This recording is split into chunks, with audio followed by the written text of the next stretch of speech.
You know, it's really funny. We talk often about Cody Rhodes potentially winning the WWE Championship, but has anybody really sat down and thought about some of the challenges that WWE might face? Well, it is something I want to discuss in today's video, so let's sit back, relax, and enjoy. And if you guys like this type of content, go ahead and click subscribe. Definitely appreciate it.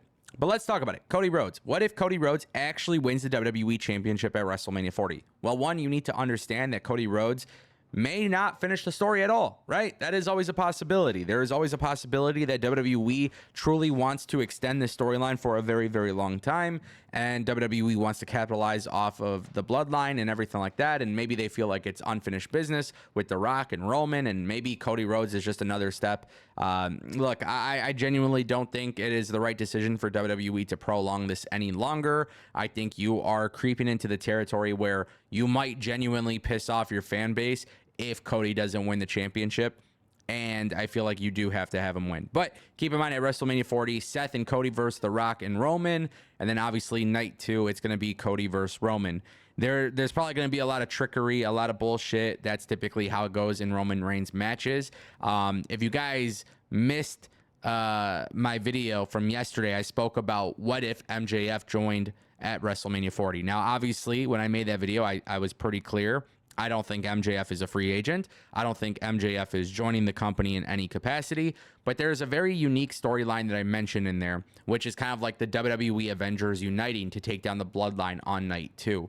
And then I thought about it and I was like, you know what would be really cool? Obviously, something that's a little bit more realistic would be Matt Cardona coming back and joining Cody, Jey Uso, Kevin Owens, and Sami Zayn to help take down the bloodline, right? It would be really cool. People know who Zack Ryder is. He comes back one day as Zack Ryder. The next day, he comes in as Matt Cardona, whatever. Nonetheless, I think Cody Rhodes needs to win the belt at night 2. It doesn't really matter how they book it, but they got to book it. Cody has to win. But the real thing that we need to talk about here is the challenge, because what WWE often does so well, and really, I don't know if it's just a WWE thing, but I think in pro wrestling, whenever you have a babyface who is incredibly over, the chase is always the story. And going for the world championship at WrestleMania, headlining and finally getting it done, it's amazing. But then usually what happens after, things start to go downhill. Now, Roman Reigns has been holding this belt for like 15 trillion days at this point, and it's obviously very hard to have a clear indication as to how a title reign post Roman Reigns, like how it's going to go down. It's a slippery slope, because Roman Reigns just created history, like he just made history. He's having this historical reign. When somebody else wins that belt from him, you don't want to have too long of a reign, but at the same time, you don't want to have too short of a reign, because then it makes that person not look as good as they should be. So with Cody Rhodes, I think ideally he has to hold the belt for at least a year. So from WrestleMania 40 to WrestleMania 41, I think Cody Rhodes would need to hold that belt. And I think it would be incredibly important that in order to keep things fresh, they actually have to mimic exactly what they've done with the World Heavyweight Championship, but now apply it to Cody. Let's face it, that is the only way WWE could get over this hurdle, because you need to have a workhorse title, and you have that with the World Heavyweight Championship. But Roman Reigns has held that belt and defended it so very little that Cody needs to be defending that belt on SmackDown every few weeks. Then he needs some major feuds, right? So just like how we saw Seth Rollins versus Jinder Mahal and kind of like a showcase type of thing, they need to do the same thing with Cody versus other stars that may have not been utilized well. Then they need to put Cody Rhodes in some pretty big time feuds. And this is where it could get tricky, because now you have to wonder who would be the perfect heel to complement Cody.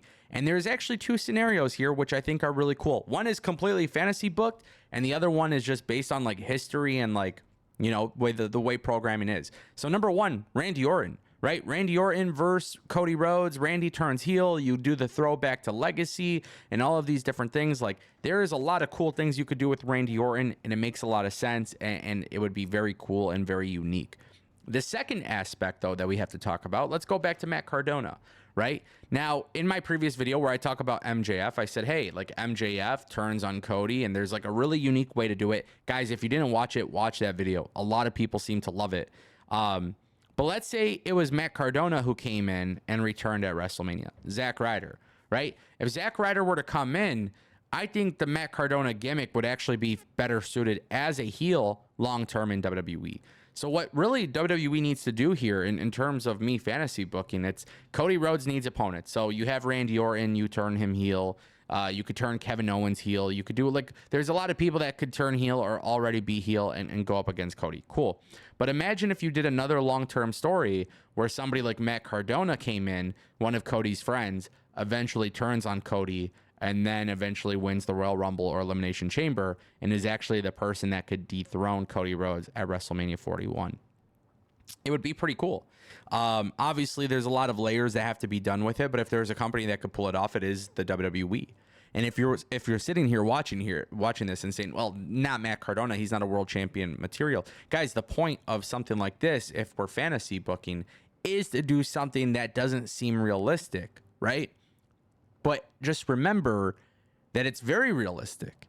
It might not seem like it, but it very much is realistic, because if WWE were to have Matt Cardona come back and he's aligned with Jey Uso and Sami Zayn and Cody Rhodes and all these good guys, and then out of that entire group, he's the one that turns on Cody, dude, it immediately puts him at the top.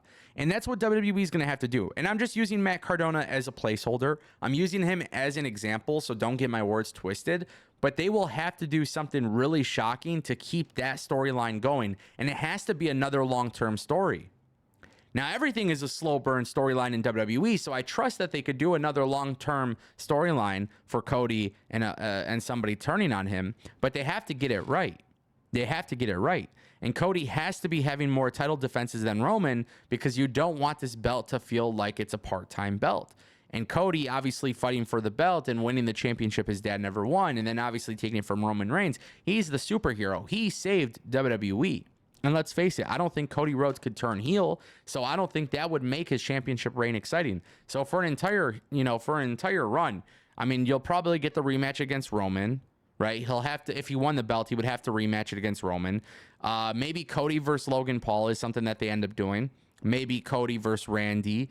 I mean, look, there's guys, you have to also factor in the draft and stuff, but Karrion Kross would be very unique, because Karrion Kross could be the guy that loses to Cody, but then kind of changes some stuff about Cody too.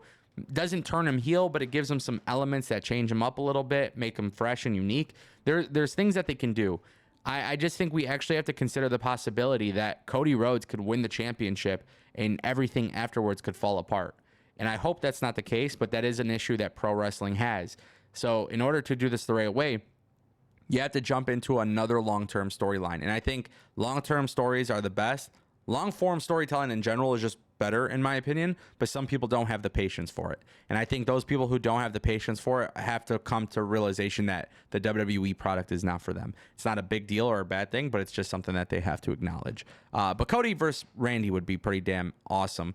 I don't think that needs to be a very long storyline either, though. So yeah, let's talk about it. Drop a comment down below. Let me know what you think.